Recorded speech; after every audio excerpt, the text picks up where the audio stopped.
Thank you. Thank you very much for that warm reception. I also would like to thank Lakeisha Taylor and Easter Seals for asking me here today. I was really surprised when she called and very, very honored. I do need to warn you that I am going to do a shameless plug before I'm done with my speech, so you can be prepared. But before I begin, I want to recognize you all for the strength and perseverance that you exhibit as parents and caregivers to disabled individuals. Those individuals may not always show their appreciation for what you do. I know that I was a very ornery child.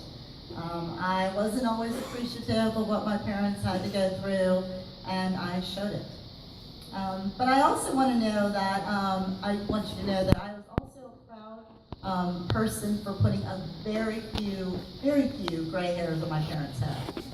If you believe that, well, glad they're not here to tell you otherwise. But as an adult, I am an adult, I realized that there were many sacrifices that my parents made for me, and I do appreciate it, and I promise you I have thanked them over and over again. So it's coming. Now, I don't have a disabled child of my own, so I cannot speak from the perspective of the challenges that you all face. I believe that because I was born with my disease, and it's the only life I've ever known, my disability was probably much harder on my parents watching me figure it all out than it ever was on me. This evening, I'm going to share some of my life's experiences and adventures with you, and how it's been living as a disabled person. I was born with osteogenesis imperfecta, which is also known as OI. It is a brittle bone disease. I was diagnosed very, very long ago when dinosaurs were still roaming the earth. So back then, there were no such thing as Google, internet, or really even support groups for my parents to go to seek some kind of guidance on what's going on. My parents had to figure it out on their own, and they had to get over every hurdle or adventure as we encountered them. When I was born, there was absolutely no indication that I was nothing more than a perfectly healthy child, just as my siblings were. I'm the youngest of 5 children. The oldest is a girl, 3 boys, and then me. I always say that my parents stopped having children when they finally got it right. So my mom and dad encountered their first adventure when I was 15 months old. I was always a really happy baby, so when I started favoring one of my wrists, my mom got a little concerned about that. She was from Germany, and she was her career was a neonatal nurse. So she always had such a love for children, and as it turns out, her medical background would come in handy throughout my childhood. My dad was a military police. He was with the Army. And I always say that I felt like I grew up in boot camp. We were stationed at Fort Gordon, which is where I was born, when my first adventure began. My mom took me to the Army hospital to have my arm checked. When they took an x-ray of my arm, they actually discovered that I had several fractures in healing stages in my body. Their first assumption was child abuse. They separated me from my mom, and they called in the MPs and my dad. I cannot imagine what they went through that day. What an ordeal they must have gone through. Fortunately, there was a young lieutenant who had just graduated from medical school, and he was familiar with some of the traits of osteogenesis imperfecta. So in one day, they were able to determine that I had OI, but my parents went from thinking they had 5 healthy children to being accused of child abuse to being sent home with a disabled child. Again, remember, there was no Google, there was no internet, and there was no support groups.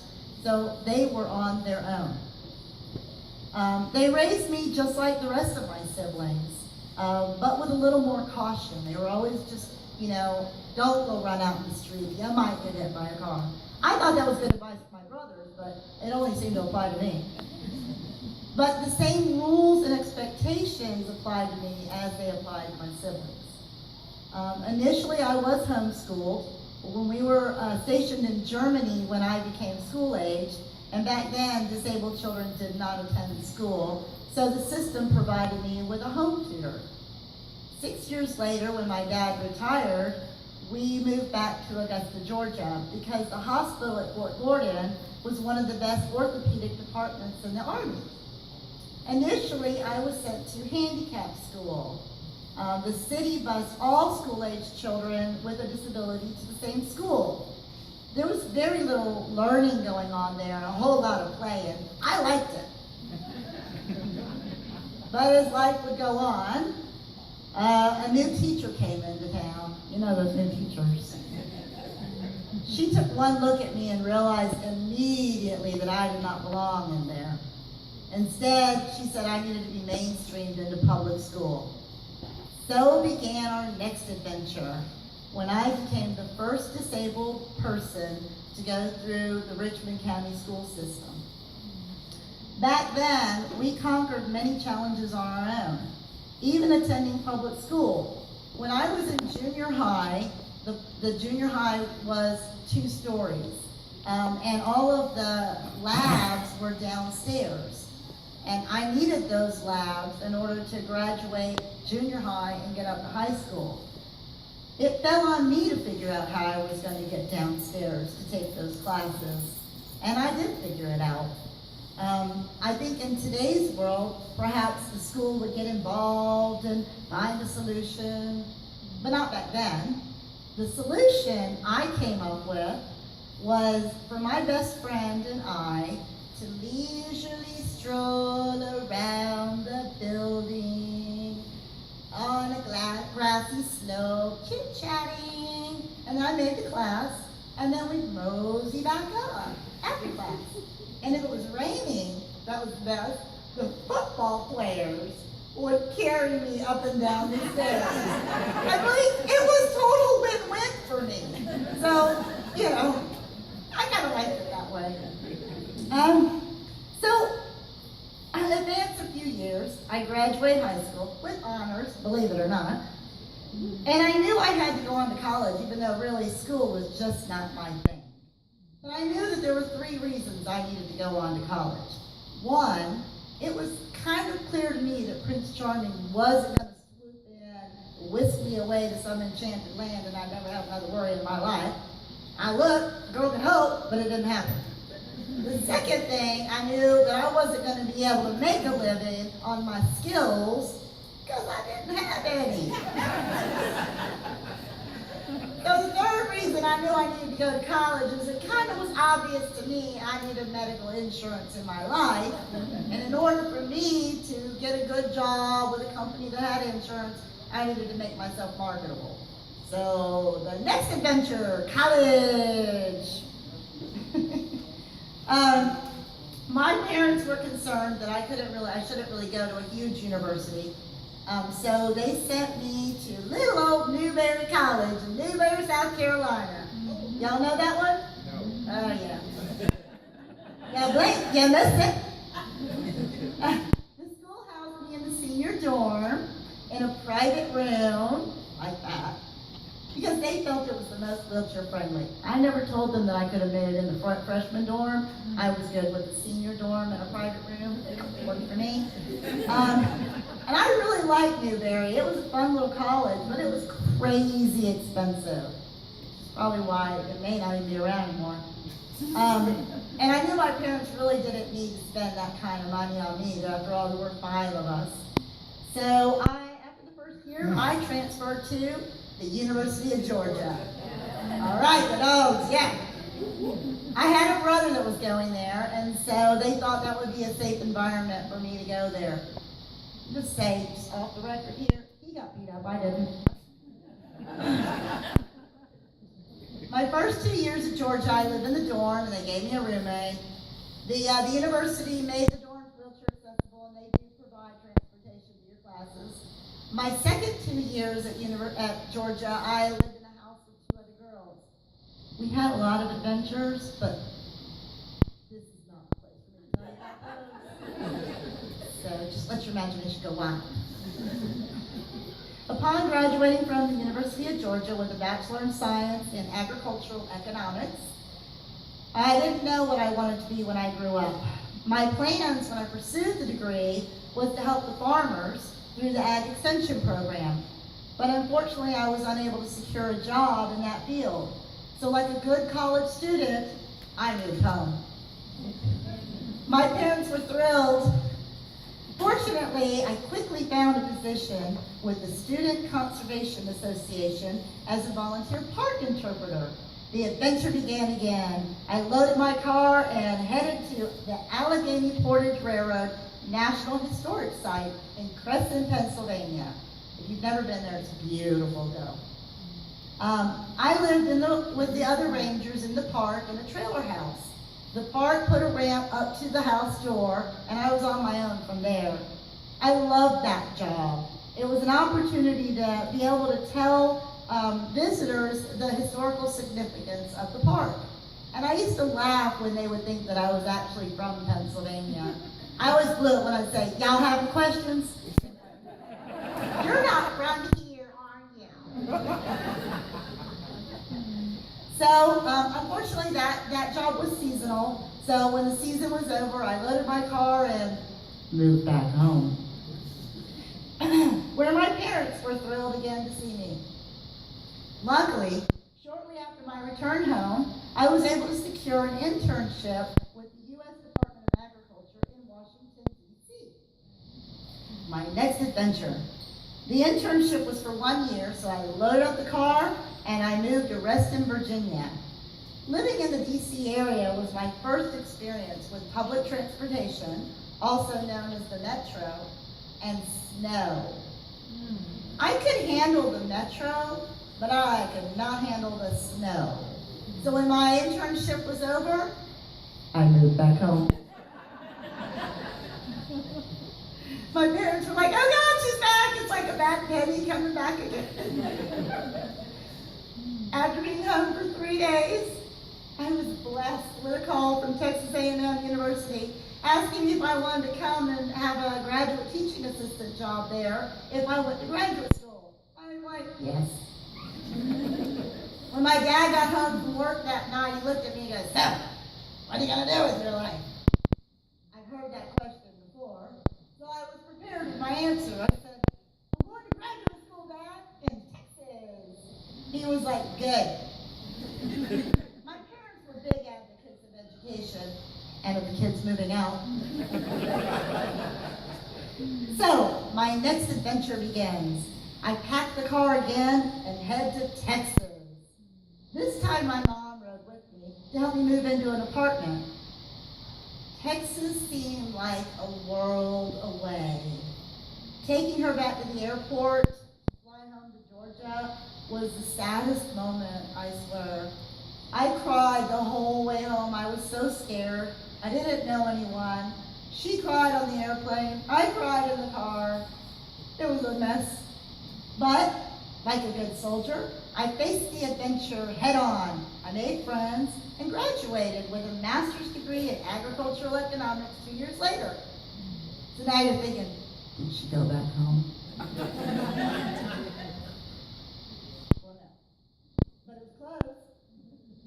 I actually looked for a job for a full year from my degree. I started 6 months prior to graduating with a focus on agriculture. I had several interviews, but I even had a few interviews point blank tell me that I did not have the right look for their company. I'm pretty sure they meant it was the wheelchair, but back then there was no such thing as public shaming or things like that, so I just considered it their loss. After graduating, I continued to apply for jobs in anything that was of an interest. And after 6 months, I finally received a job offer as a human resources manager with the Army and Air Force Exchange Service. I mean, since I'm an Army brat, I was really familiar with the PX people. In fact, when I was a little girl and I'd have to go to the hospital hospital for surgeries, my mom would always take me to the PX and get me a new coloring book and a Seek and Find book. And it was something that I could do while I was recovering. So I worked for the Exchange for 22 years and 1 day. That one day, I think, was the longest day of the whole 22 years. I retired in June 2014. My career provided me with many adventures and a lot of traveling. I was stationed in San Antonio, Texas, Killeen, Texas, Augusta, Georgia, Latham, California, and finally Columbus, Georgia. During my 11 years at Fort Benning, I covered Warner Robins, Valdosta, Atlanta, and Hampstead, Alabama. The Exchange practices hands-on human resources, so I was constantly on the go with a level of expectation that I believe truly enhanced my fortitude for dealing with hurdles. I met my husband at the Exchange. He was the best thing I ever got at the Exchange. We met in Augusta when I was stationed at Fort Gordon. Of course, with the Exchange's return policy, I would have been able to take him back anyway. Not that I ever would. So my personal life, I have this crazy passion. Considering I have a brittle bone disease, I love horses. Well, I love all animals, but horses are my passion. When I was 9 years old, I was riding a friend's horse when it spooked. I broke my hip. I was in traction for 2 weeks and a cast for 6 weeks after that. When I was 13, I went to a church camp where they had horses. Of course, I rode. The girl in front of me caused her horse to back up into mine. Off my leg. I mentioned the gray hairs I put on my mom and dad's head. I could write a book about it. Well, that was it. My parents, my doctors, they put their foot down. They said, that's it, no more horses. So I had to wait till I was out of college to buy my first one. And people ask me, why do I continue to be involved with horses, considering their impact they have on me? And I always say it's because they give me the freedom where I can go anywhere you go. Through the woods, over a stream, anywhere. And I really believe that horses have made me a stronger, physically stronger individual. And also, an animal's love is non-judging and unconditional. You can't beat that. My husband and I currently do have 5 fur babies. We've had many, many more. And I want to have more if you'd let me. And I had a veterinarian in my back pocket. So after retiring as a human resources manager, I needed something to keep me out of trouble. As you can tell, I do enjoy traveling, but I've always found it a challenge to find good information on wheelchair-friendly vacations. So in 2014, I started a wheelchair travel series on YouTube called Rollin' with Kristine. My show goes to various vacation destinations and assesses them for wheelchair accessibility and the physical ability needed to go. We've been whitewater rafting, we've seen exotic animals at Wild Animal Safari, and I'm just about to release a new camping episode. Each show lasts about 8 minutes, highlights points of interest at each venue, and the purpose of the show is to promote independent living among wheelchair-bound individuals by promoting vacations to create some normalcy in life. Life is too short not to go out and enjoy it. Now, for my shameless plug, I warned you. To keep the show viable, I do need to increase viewership of each episode. I'm asking you all to please go on YouTube or my website, which is www.rollinwithkristine.com, and view the episodes that are out there. And please get your friends and your family and your family's friends to do that too, because the more episodes I have viewed, the more marketable the show is. Additionally, I am seeking show sponsors. I have 3 different sponsorship levels. I've brought flyers and koozies in the back. If you guys could take some, I ask you to pick up flyers and consider helping me out. Now for our favorite part, the conclusion. I truly believe that the challenges I face as a disabled person provides me with the ability to handle all of life's other challenges with perseverance. Can't has never been a word that I accept from somebody else. I am the only person who can determine what I can and cannot do. As you encounter each adventure in your life, count your blessings, not your hurdles. Prepare to be flexible. All the hurdles in life do not need to be jumped. You can go around them, you can go under them, or you can choose a different direction. Don't focus on what you can't do, but rather on all the adventures you can have. Enjoy the present, because it truly is a gift. I thank you all for being such a wonderful audience. Don't forget to pick up some of the flyers. Have a great night, and please drive safely when you travel home. After all, I'll be in the car next to you.